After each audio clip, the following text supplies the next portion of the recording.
Taong hindi naligo sa loob ng 60 years? Paano niya kaya nakayanan ng hindi maligo ng ganon katagal na parte ng pagpapanatili ng personal hygiene ng tao? At ano kaya ang amoy niya? Tingin mo. Yo, what's up guys? It's Clark TV here. Sa video na ito, pag-uusapan natin ng taong hindi naligo ng 60 years. Tama nga ang nadinig mo, 60 years o 60 taong siyang walang ligo. Ikaw, ano yung pinakamatagal na nakayanan mo ng walang ligo? Comment mo sa baba ng video na to at share mo naman sa amin dyan sa comment section. Kaya, simulan na natin. Iba-ibang dahilan ng mga tao kung bakit pinipili nilang hindi maligo sa isa o higit pang araw. Yung iba may sakit, yung totoong sakit. Meron din namang may sakit pero yung hindi totoong sakit o yung katamaran. Marahil dahil sa lamig ng panahon, masarap nga namang matulog ng tuloy-tuloy kapag malamig ang simoy ng hangin at nandyan pa ang musika ng patak ng ulan. Yung iba naman sa dami ng ginagawa, naglalaro ng Mobile Legends, nagpe-Facebook, nakakalimutan ng pagtuunan ng pansin ang paglilinis sa sarili. Ikaw, ganito ka ba o meron ka bang kakilalang ganito? Andyan din yung mga kakanood ng horror ay takot nang magbuhos ng tubig dahil baka'y pagdilat ay nasa harap na ang iyong kinatatakutan na si Annabelle. Alin ka sa mga ito? Pero siguro naman, alin man dyan ay malabong kakayanin mo ang hindi maligo ng ilang dekada, kahit 10 taon, 1 year o kahit 1 buwan. Ang taong ito na tinutukoy ko ay si Amu Haji mula sa Timog Iran. Sinundan at tinalo niya ang record ng isang taga-India na si Kailash Singh na 38 years na walang ligo. Ayon sa ulat noong 2014, si Haji ay nasa 80 years old na at kung susumahin, nasa 85 na siya ngayong taon. Naniniwala ang taong ito na ang pagiging malinis ay magdudulot lamang sa kanya ng sakit. Nakabaliktaran na tinuturo sa atin. Maayos lamang na namumuhay si Amu Haji noon kasama ang kanyang pamilya hanggang sa biglang sumagi sa kanyang isip ang pananaw na ang kalinisan ay magdudulot lamang sa kanya ng sakit. Kaya siya ay nagpasyang magpakalayo-layo sa pamilya niya at i-isolate o ihiwalay ang sarili sa mga tao at tumira sa paligid na may iba't ibang uri ng basura at mga dumi. Kung namangha ka na o nagulat ka sa hindi niya pagligo ng ganong kahabang panahon, siguradong lalo kang maugulat sa mga susunod kong sasabihin. Tabi-tabi sa mga kumakain dahil bukod sa tubig sa paliligo, ay galit din sa sariwang pagkain itong kaibigan natin. Ang tanong, paano siya nabuhay kung hindi naman siya kumakain ng sariwang pagkain sa loob ng 60 years? Hindi ko naman sinasabing hindi siya kumain. Kumakain naman siya ng karneng nga lang ng nabubulok na mga hayop o mga bulok na katawan ng hayop. Isa sa bulok na katawan ng hayop na kinakain niya ay ang porcupine. Umiinom rin siya ng hanggang sa 5 litro ng tubig kada araw sa kinakalawang nga lang na lata.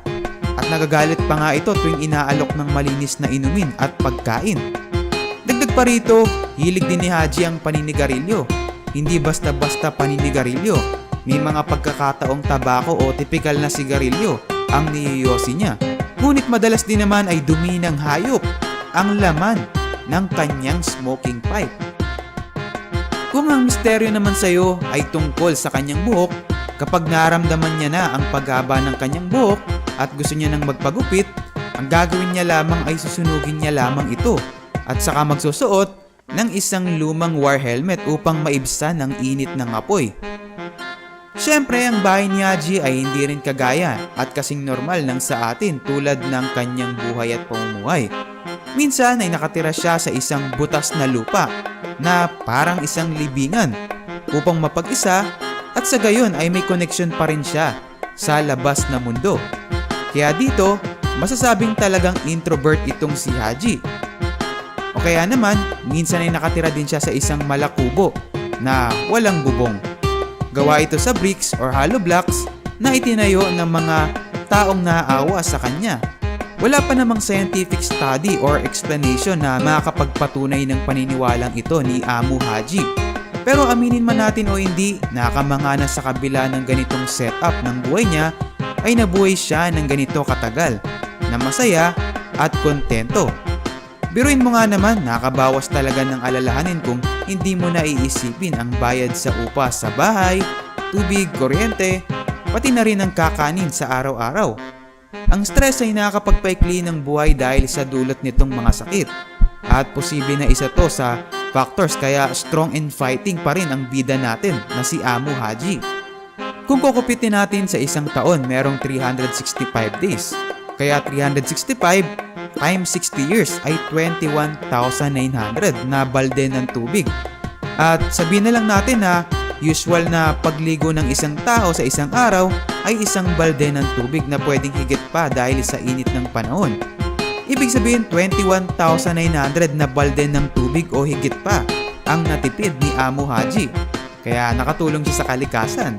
Pero, hindi ko sinasabing huwag ka na rin maligo para magtipid ng tubig ha. Dahil ang paliligo ay hindi basta-basta nakakapagpapresko ng ating pakiramdam. Marami rin itong health benefits that can also help us para mas sumaba ang ating buhay. Inaalis nito ang mga dumi sa katawan, pati na rin ang mga dead skin cells o libag sa Tagalog at mga nakakapit na germs. Naiiwasan ng pagkalat ng iba't ibang sakit. Dahil sa paglilinis ay mas nagiging presentable tayo sa trabaho, eskwela o sa iba pang bagay na ginagawa natin sa araw-araw. Ayon din sa mga pag-aaral, lalo na ang mainit na paligo ay nire-regulate nito ang ating blood circulation. Tutulungan din ito na makahinga tayo ng maayos dahil ini-improve nito ang ating lung capacity. At hindi lang yun, it also improves health of our heart, gastrointestinal, nervous system at maging ang bones and muscle and joints. Galing ko mag-English no? Kung bago ka matulog, nakakatulong ito na magkaroon ka ng mahimbing na tulog. Kung maliligo naman sa pagsisimula ng araw, nakakatulong ito para i-improve ang ating mood. Kaya karamihan ng walang ligo ay laging masungit. Napansin mo rin ba ito? Comment mo sa baba ng video na ito kung meron kang kilala na matagal nang hindi naliligo at talagang sobrang sungit. At siguradong mas magiging motivated sa gagawin sa maghapon dahil maaliwalas at hindi maalinsangan ng ating pakiramdam. At marami pang sandamakmak na health benefits ang paliligo araw-araw. Ikaw, ilan ang pinakamatagal na record mo na walang ligo? Pagyabang mo nga dyan sa comment section, comment mo sa baba ng video na to at share mo din dyan sa comment section kung ano amoy mo noong mga panahon na yon.